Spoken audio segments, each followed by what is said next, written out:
floor, sir.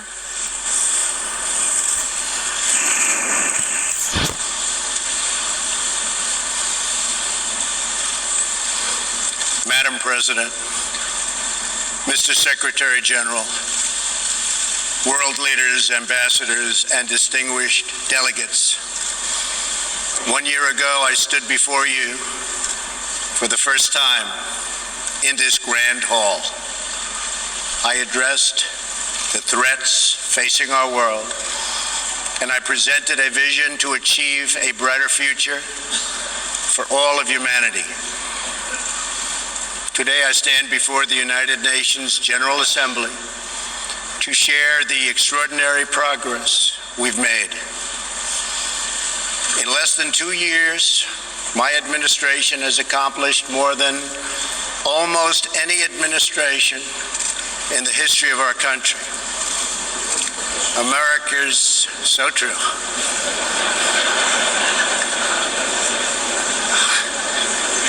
Didn't expect that reaction, but that's okay.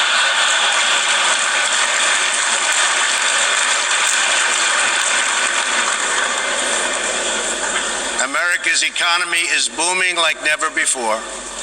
Since my election, we've added $10 trillion in wealth. The stock market is at an all-time high in history, and jobless claims are at a 50-year low. African American, Hispanic American, and Asian American unemployment have all achieved their lowest levels ever recorded. We've added more than 4 million new jobs, including 500,000 manufacturing jobs. We have passed the biggest tax cuts and reforms in American history. We've started the construction of a major border wall, and we have greatly strengthened border security. We have secured record funding for our military, $700 billion this year, and $716 billion next year. Our military will soon be more powerful than it has ever been before. In other words, the United States is stronger, safer, and a richer country than it was when I assumed office less than 2 years ago. We are standing up for America and for the American people, and we are also standing up for the world. This is great news for our citizens and for peace-loving people everywhere. We believe that when nations respect the rights of their neighbors and defend the interests of their people, they can better work together to secure the blessings of safety, prosperity, and peace. Each of us here today is the emissary of a distinct culture, a rich history, and a people bound together by ties of memory, tradition, and the values that make our homelands like nowhere else on earth. That is why America will always choose independence and cooperation over global governance, control, and domination. I honor the right of every nation in this room to pursue its own customs, beliefs, and traditions. The United States will not tell you how to live or work or worship. We only ask that you honor our sovereignty in return. From Warsaw to Brussels to Tokyo to Singapore, it has been my highest honor to represent the United States abroad. I have forged close relationships and friendships and strong partnerships with the leaders of many nations in this room, and our approach has always yielded incredible change.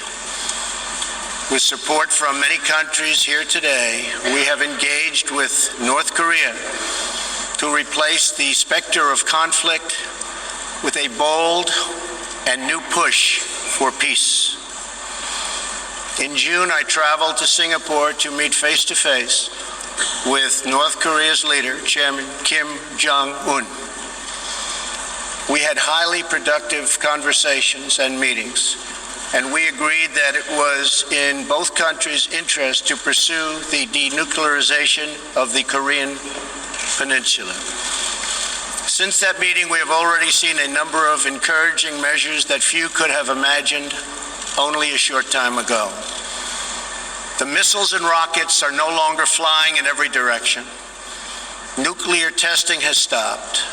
Some military facilities are already being dismantled.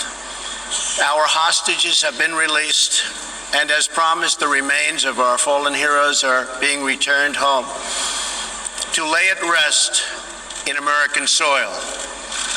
I would like to thank Chairman Kim for his courage and for the steps he has taken, though much work remains to be done.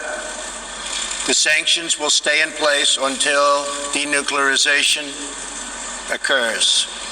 I also want to thank the many member states who helped us reach this moment, a moment that is actually far greater than people would understand, far greater, but for also their support and the critical support that we will all need going forward. Special thanks to President Moon of South Korea, Prime Minister Abe of Japan, and President Xi of China. In the Middle East, our new approach is also yielding great strides and very historic change. Following my trip to Saudi Arabia last year, the Gulf countries opened a new center to target terrorist financing. They are enforcing new sanctions, working with us to identify and track terrorist networks, and taking more responsibility for fighting terrorism and extremism in their own region. The UAE, Saudi Arabia, and Qatar have pledged billions of dollars to aid the people of Syria and Yemen, and they are pursuing multiple avenues to ending Yemen's horrible, horrific civil war. Ultimately, it is up to the nations of the region to decide what kind of future they want for themselves and their children. For that reason, the United States is working with the Gulf Cooperation Council, Jordan, and Egypt to establish a regional strategic alliance so that Middle Eastern nations can advance prosperity, stability, and security across their home region. Thanks to the United States military and our partnership with many of your nations, I am pleased to report that the bloodthirsty killers known as ISIS have been driven out from the territory they once held in Iraq and Syria. We will continue to work with friends and allies to deny radical Islamic terrorists any funding, territory, or support, or any means of infiltrating our borders. The ongoing tragedy in Syria is heartbreaking. Our shared goals must be the de-escalation of military conflict, along with a political solution that honors the will of the Syrian people. In this vein, we urge the United Nations-led peace process be reinvigorated. But rest assured, the United States will respond if chemical weapons are deployed by the Assad regime. I commend the people of Jordan and other neighboring countries for hosting refugees from this very brutal civil war. As we see in Jordan, the most compassionate policy is to place refugees as close to their homes as possible, to ease their eventual return to be part of the rebuilding process. This approach also stretches finite resources to help far more people, increasing the impact of every dollar spent. Every solution to the humanitarian crisis in Syria must also include a strategy to address the brutal regime that has fueled and financed it, the corrupt dictatorship in Iran. Iran's leaders sow chaos, death, and destruction. They do not respect their neighbors or borders or the sovereign rights of nations. Instead, Iran's leaders plunder the nation's resources to enrich themselves and to spread mayhem across the Middle East and far beyond.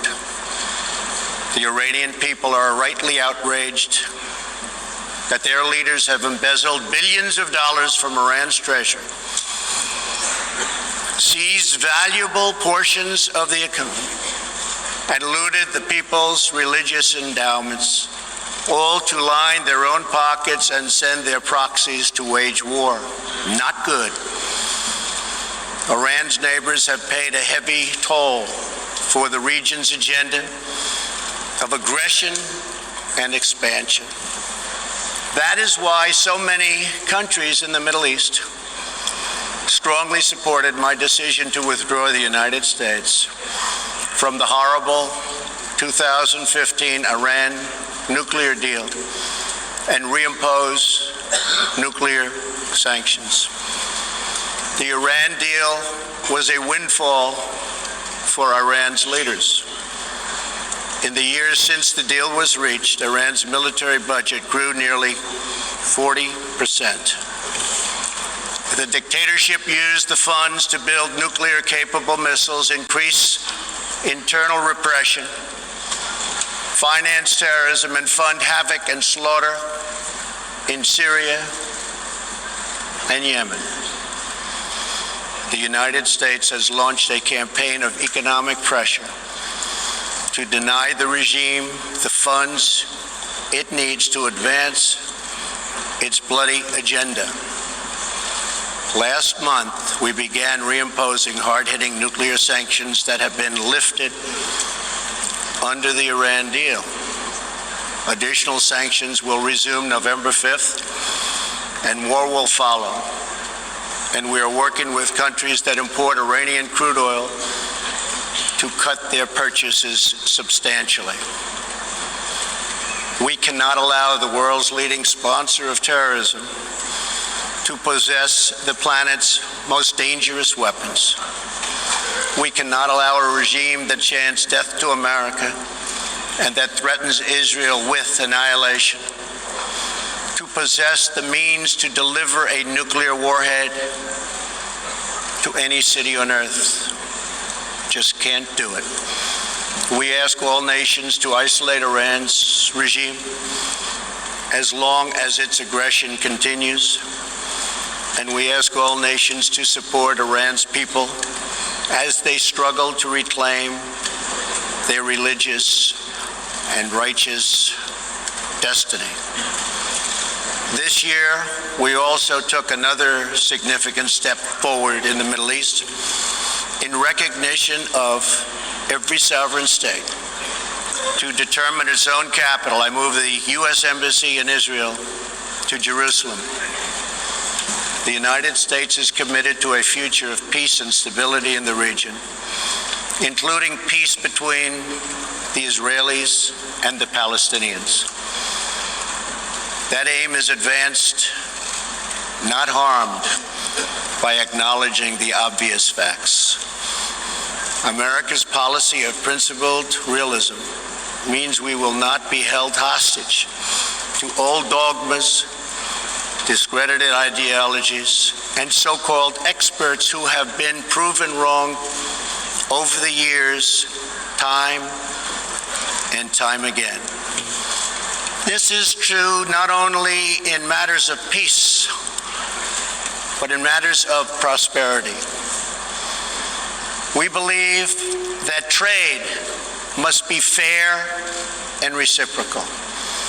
The United States will not be taken advantage of any longer. For decades, the United States opened its economy, the largest by far on earth, with few conditions. We allowed foreign goods from all over the world to flow freely across our borders. Yet, other countries did not grant us fair and reciprocal access to their markets in return. Even worse, some countries abuse their openness to dump their products, subsidize their goods, target our industries, and manipulate their currencies to gain unfair advantage over our country. As a result, our trade deficit ballooned to nearly $800 billion a year. For this reason, we are systematically renegotiating broken and bad trade deals. Last month, we announced a groundbreaking U.S.-Mexico trade agreement. And just yesterday, I stood with President Moon to announce the successful completion of the brand new U.S.-Korea trade deal. And this is just the beginning. Many nations in this hall will agree that the world trading system is in dire need of change.